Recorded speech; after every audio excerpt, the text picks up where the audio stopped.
Mike O'Dowd with USCCA, and I'm here with Peter Diamond at Range LA. And in another video, we went over the history of the weapons that changed America. And today we are going to actually go out and fire them. We're going to talk about the tactics used on them, the different sights and the different features of each weapon. But then we're going to have some fun with them. Then we're going to have some fun.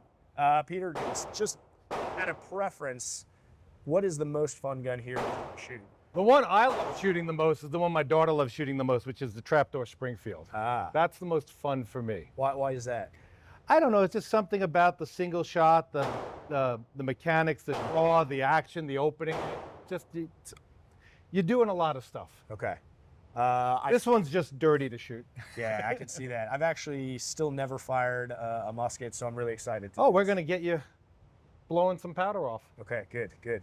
Now, in our last video, we went over, the history of it, but what I'd love to, know is just kind of the tactics employed. We can start maybe with the musket. Very slow reload times.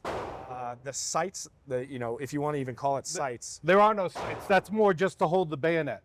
So there's no sights. There's no sights. There was a front, and it was just point the tube down and aim generally. Yeah, when you watch the reenactors and they form those big blocks of troops that are just shooting at each other from a couple hundred yards away. Yeah.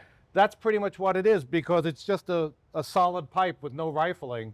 So when the ball goes out, it's not aimed at you, it's aimed at you as a group. So if I don't hit you, but I hit the guy two over or two behind, it doesn't matter, which is why they'd have that group of 100 men shooting at once. So they would have everyone online, and then they would have front row kneeling so they can get as many guns in front. Why weren't they running around like free for all in the trees, kind of like, now they do like individual unit maneuvers? Why wasn't that the case with these? Well, some of it was the ability to actually get the round down range. The Americans did use it. We did have some hunters who had rifled muskets. Okay. Thus the term rifle, not rifled musket, but yes, someone's going to yell at me for calling it a rifled musket, but it's a rifle.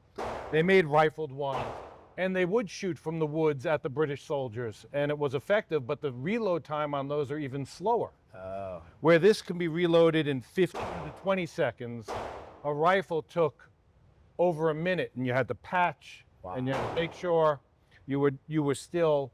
So from a tactics standpoint, it didn't work. Okay. When you had large armies. Yeah.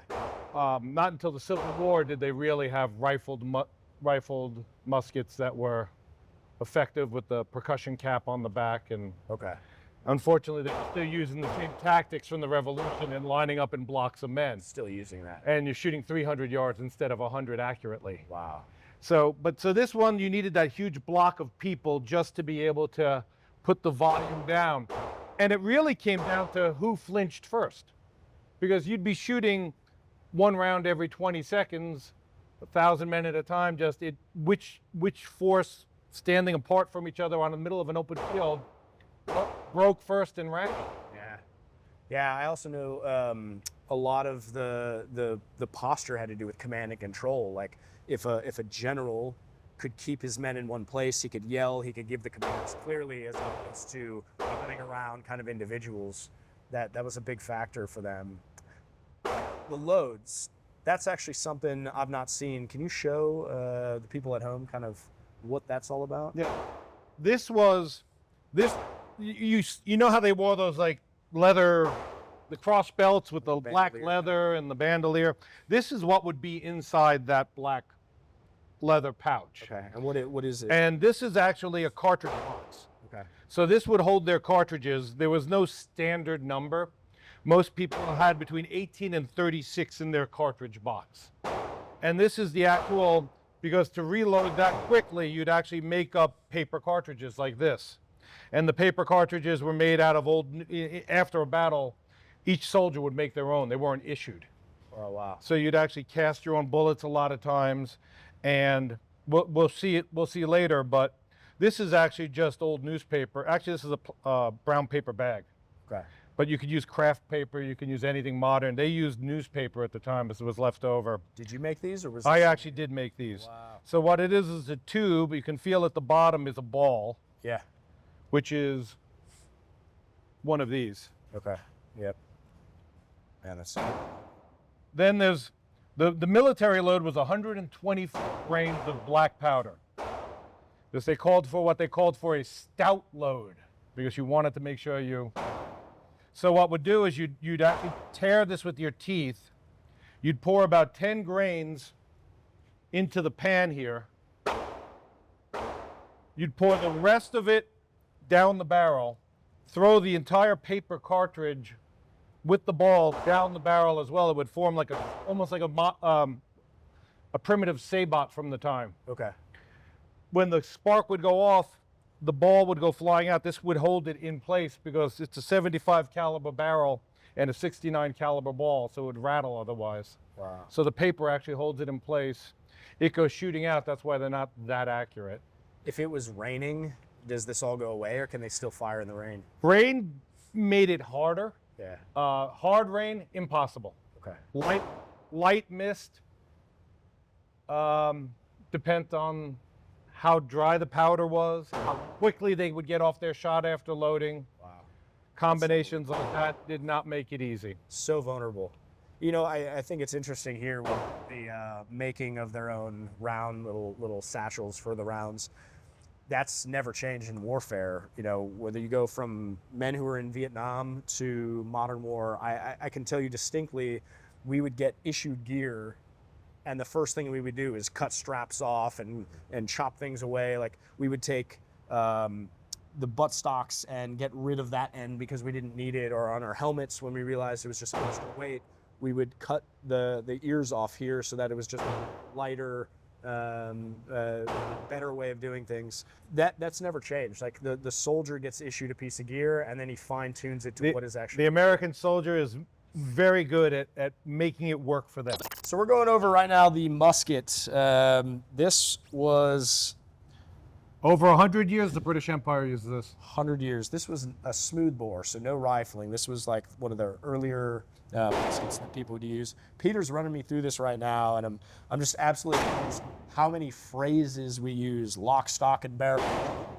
You know, the flintlock. There's a literal piece of flint right here, which makes the spark. You know, it's so rudimentary. It's so simple, yet at the time, just advancement it was in technology. Well, also the simplicity is what made it so versatile. Because it was such a simple design, it could be incorporated and relatively inexpensive compared to some earlier designs on firearms. Yeah, I imagine if the flint broke, there's probably flint rock that you could replace. Yeah, or you'd carry 2 or 3 spares and you could screw this right here and put a new flint in. Yeah, everything just, you know, materials we had that we could use to fix. Yeah, you know, they were on hand. and even the springs are all leaf springs. On those springs and sort of springs. So that's the spring, and you can see it here when it goes forward, it just compresses. Wow. There's another one on the inside, like here for the trigger. Peter, So that's all it is. what was this? Well, the military didn't use it, but a lot of people do. It's the 17th century of safety. Okay.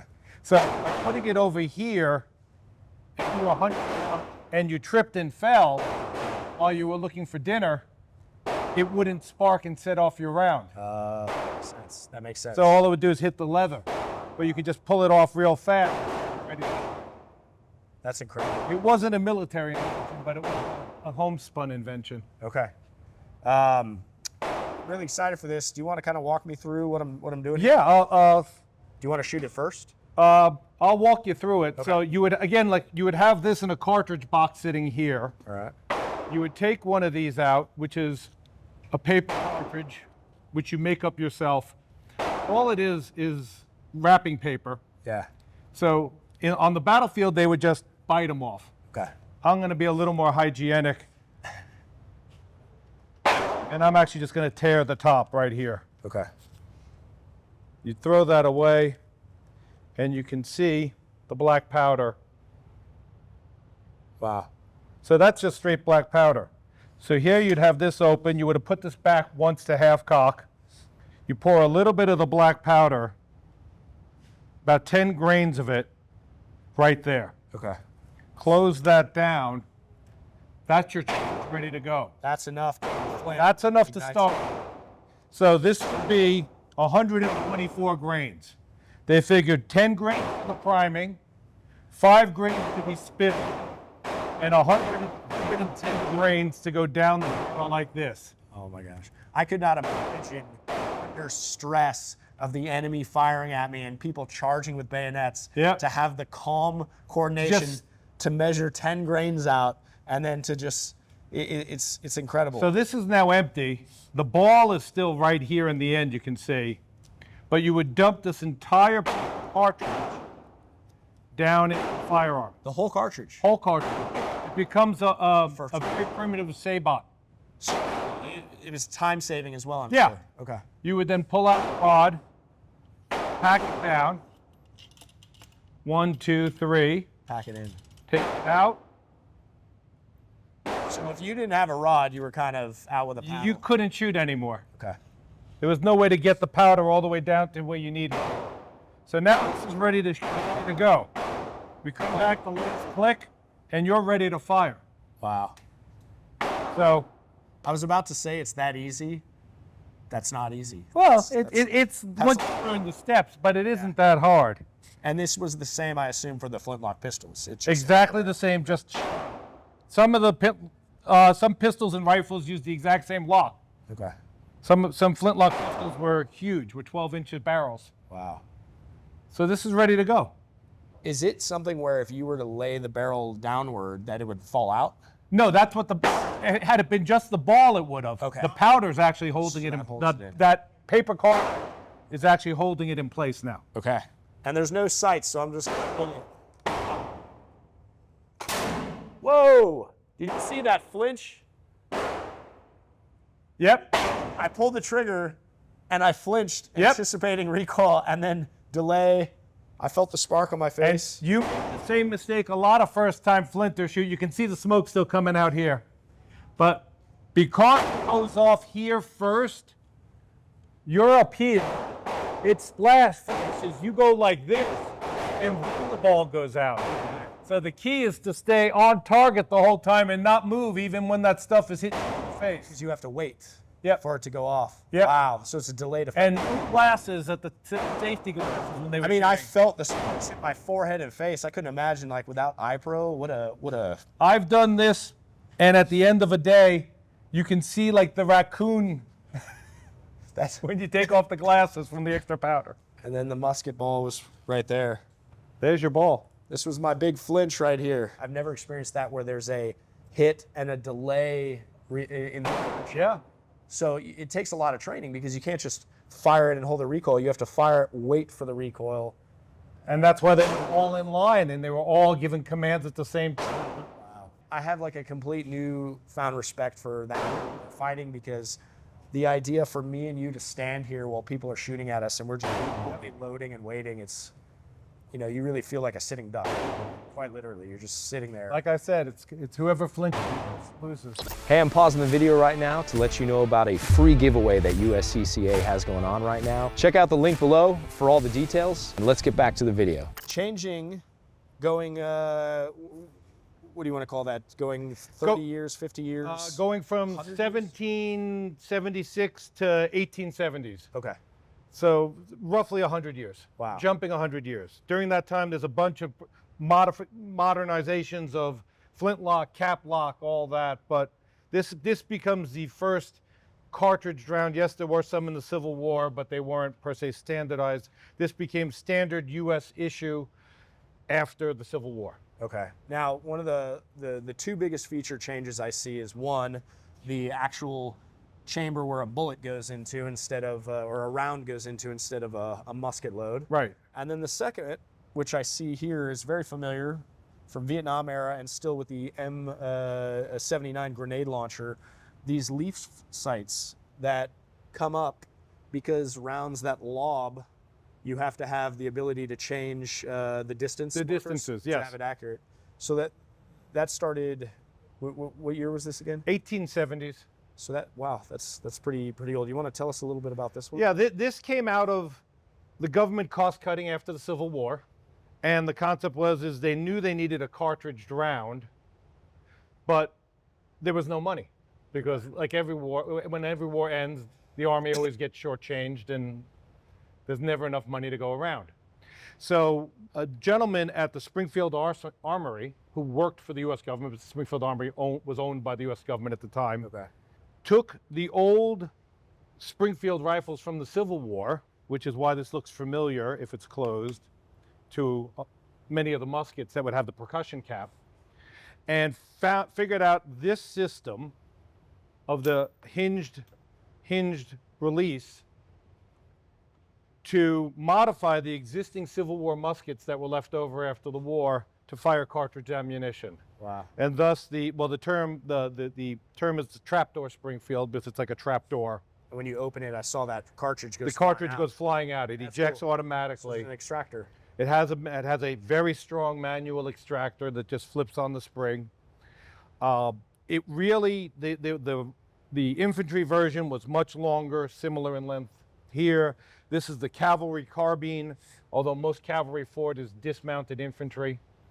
It was a game changer in that you went from loading, even still, down a barrel to cartridges, one every 12 a minute instead of 3. Yeah. And that's a big difference. yeah, fundamentally changed the distance, accuracy. Some of the first ballistic tests ever were run on the 45-70 round. The max effective range roughly with this is 4 or 5. I can shoot it at 200. Okay. And that's effective for me. Okay. It is designed to be shot out to 400 or 500 yards, like you talked about. At that point, you're all the way up here on this leaf spring. Yeah. And you're lobbing artillery, but you can hit. Wow. And versus this was about 100 accurately? 80, 80. 100. Jeez. Yeah, that's a huge difference. But again, even at, I'd say 25 yards was accurate. Okay. If you wanted to actually. So real advantage to be able to have faster loading and longer distances. Longer distances, more accuracy, everything else. Yeah. Okay. All right, now Peter, looks like we're going to shoot that trapdoor Springfield. Anything I should know about this one before I fire it? Heavy bullet, slow round, Okay. fair bit of kick. Okay. When you eject, it will spring out with force. After that, knock yourself out. Have fun. Okay. And you had mentioned before, something to note is it's a 45-70. It's not a current 45-70. No, this is the black powder equivalent of a 45-70. Shooting a modern 45-70 out of this would probably blow up the action. Too much power. Okay. Too much 'Cause powder. This is low velocity. Low velocity. This is loaded to the original 45 caliber, 70 grains of black powder. That's where 45-70 comes from. Okay. Wow. So that's what this is going to be. Okay. Then you can speed load if you want. So you'd be like this. You load the first one in, you come up to shoot, and then you grab one at a time. That's really cool. Yeah. All right. Pull the hammer all the way back. You're ready to go. Woo! That kick was substantial. Woo! That's actually pretty quick reloading. Yeah. I feel like the loading mechanism of this, even though it's one shot at a time, you pick it up, put the round in. So using that method you had where you're holding it, you can fire pretty fast. Yeah. I honestly feel like if I had to fire 10 more of those in my shoulder, it'd be gone by the end of the day. That does kick. It's really got a hard. fair bit of punch behind it. Yeah. But it would take down a buffalo, so. I can see that. It's taking down my shoulder right now. You want to shoot me? That's such a cool gun. There you go. That is really neat. Going into the trench gun, a lot of the features that I see on it are similar to current day. You know, you've got your little bead sight because you don't need to aim shotguns. You know, a differentiator being the hammer. That's something that's not as common anymore. But the heat guard is really interesting because if you think about, if you have to fix bayonets with a shotgun, and you need that wraparound grip because you're essentially fighting with a spear. Yeah. And you need to be able to grab it. So that's something that was specific for that. And I just think it's wild because this gun was, you know, it's 100 years old in its design. And here we are today, Ukraine, Israel, Syria, we're fighting in trenches and we're fighting in underground tunnels. You know, I don't know if they're still using shotguns in some of those conflicts. I know in Ukraine they for sure are, drones coming at them, like this weapon is still incredibly relevant. You know, I was using it as a breacher, blowing doors open.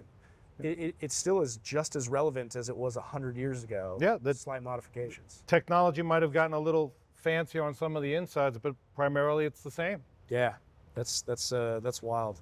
And the action, everything is really smooth with it. The action's fabulous. John, again, tribute to John Browning, just probably, as always, one of his great designs. The actual trench gun modification was not his. Okay. He created the firearm. This came out for World War I, and the whole guard with the bayonet log. I don't know if Browning designed it for it or someone else designed it, but the design of the shotgun is fabulous. My only critique, if I have any, is that it only has one charging rod and there's not one on each side. So it can be a little loose when you're... That makes sense. You know, the other capability of this shotgun is slam firing, and for you guys at home who don't know what slam firing is, it's the ability to pull the trigger and go forward and rack your pump, and it fires as you fully extend it out, as opposed to having to pump it and then pull the trigger consecutively. So it actually does decrease your firing time a little bit. I don't know if that was intentional, but it's just an incredible feature that you don't really see anymore. No. Yeah, really cool gun. It blows me away how relevant this is today.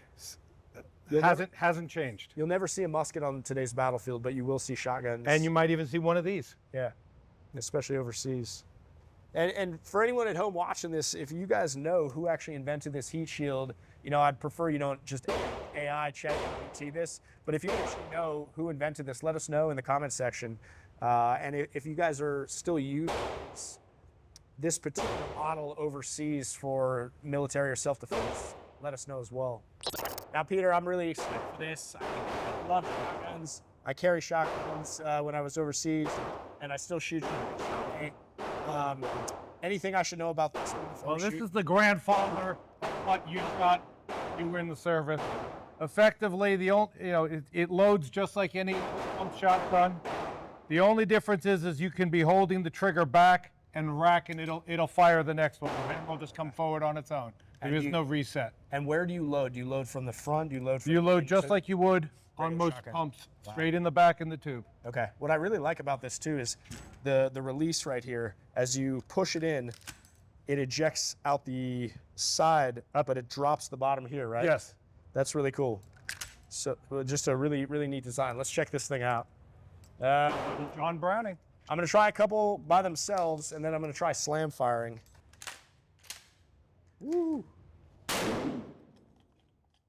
All right, so very disappointing on this. This gun is awesome, but it's 120 years old. One of the only guide rod that's on here actually broke off from the internal. So as I went forward with it, it snapped off. To take it apart, we're gonna have to really get in there. So we're not gonna keep shooting this one, but the one shot I took fires just like every shotgun I've ever fired. The action was really smooth going in and out. I'm just still so surprised how old this weapon is. You know, besides the breaking of the material, just how smooth it ran. You know, it's really impressive. So for you guys at home, apologize we don't get to shoot this more, but just know this thing is quite a weapon.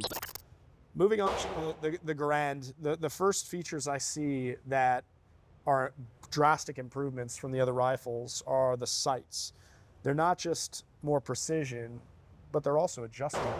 Yeah, as opposed to what was just the leafs and pushing up, you now had a windage and elevation adjustment by click, so you could actually really fine tune it in. And when you're shooting 1,000 yards, you needed that. Yeah. So the ability to, adjust and move quickly on that is what led to the innovation up the line. Yeah, it's really neat. The innovation of not just the rifle, but the ammunition. Like if you just put up a 45-70 round to a 30-06 round, just even the shape, it's designed for max distance. You know, it's designed very similar, massive bullet, but it's designed to go farther. So farther and faster.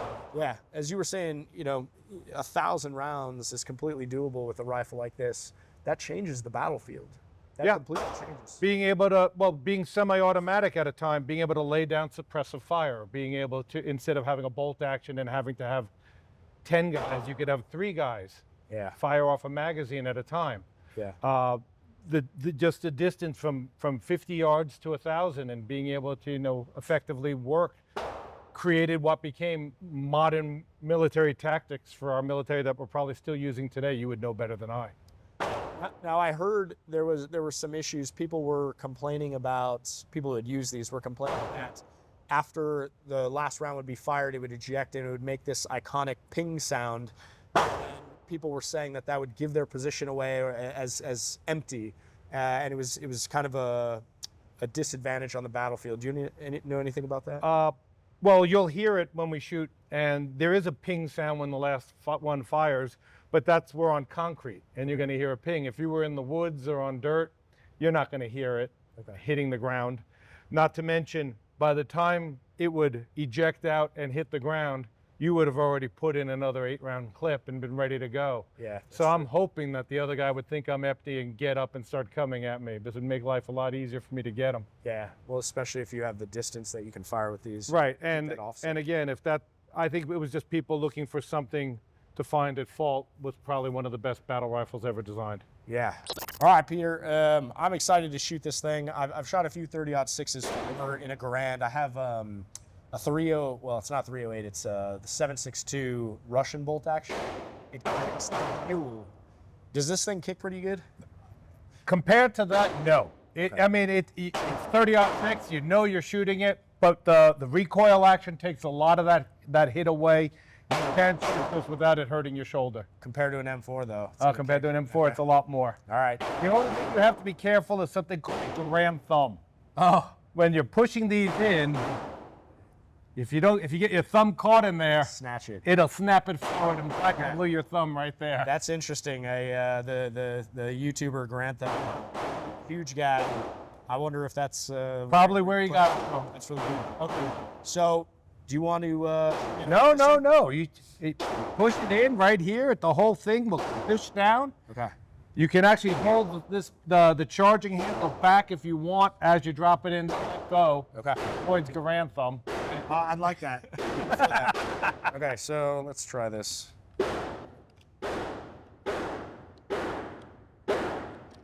Push down until it clicks. There you go. Let go. There you go. Go.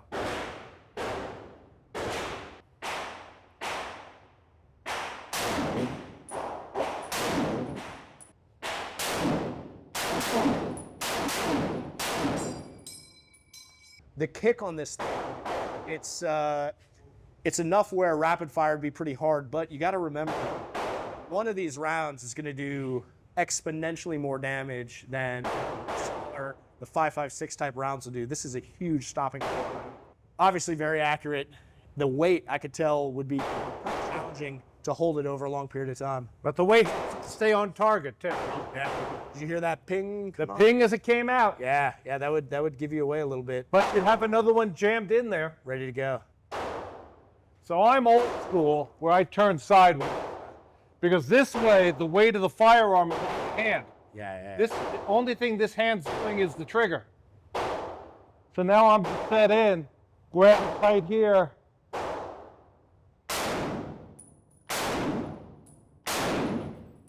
Such a bigger bullet. There you go. That is great. On safe, ready for the next one. All right. It's very substantial. I feel like I'm holding like a 2.4 that's been sanded down.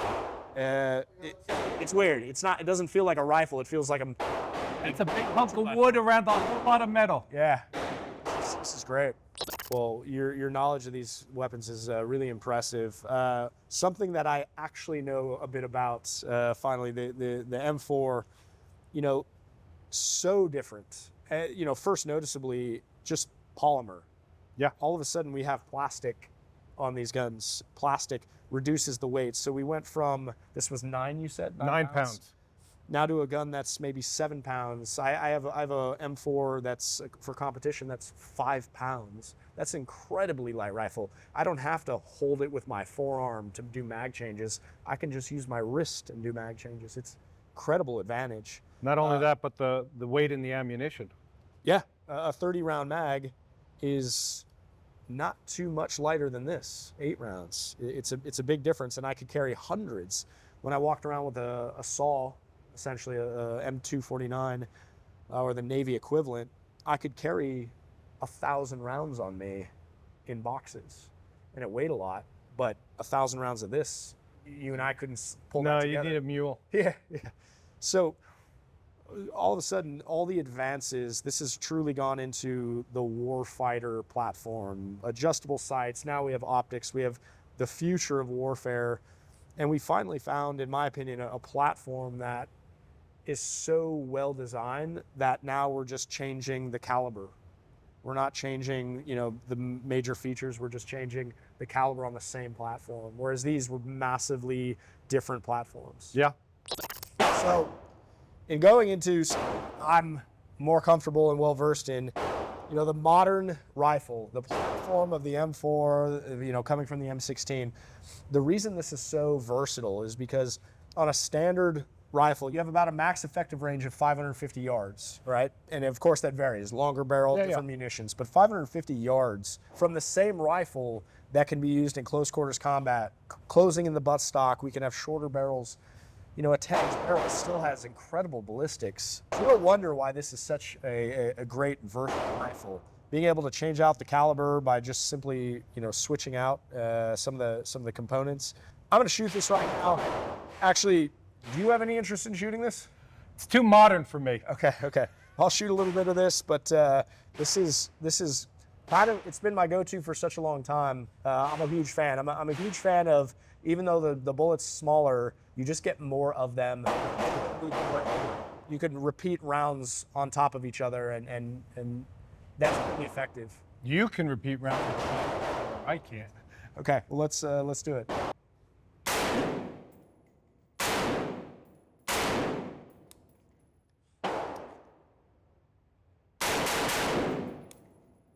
The recoil, having this buffer spring, all those guns that we just looked at, it's chamber onto wood. Yep. Chamber onto wood. So when you fire it, you're feeling every round. Every round. Whereas this, I have this giant shock spring that just pushes, and it minimizes that recoil, so you can just repeat and repeat. Obviously designed for shooting fast. And repeating over and over on the same target. Even the way you were holding it, the modern stance is different than you would hold those. Yeah, that's interesting you bring that up, because the stance of, call it the cowboy guns, was always sideways, lever, kind of shooting, because that's how they were designed. It's ergonomic to hold it that way. When we were fighting overseas and current days, we wear armor plates. And so we started going squared up. But then, even in the competition world, people are realizing that squaring up is better recoil, because if I'm off to the side, the rifle recoils off to the side. So I square up, and now the rifle goes straight back and up. But now, instead of lifting, if I'm lifting the rifle, the recoil goes up, but now I'm holding and pulling.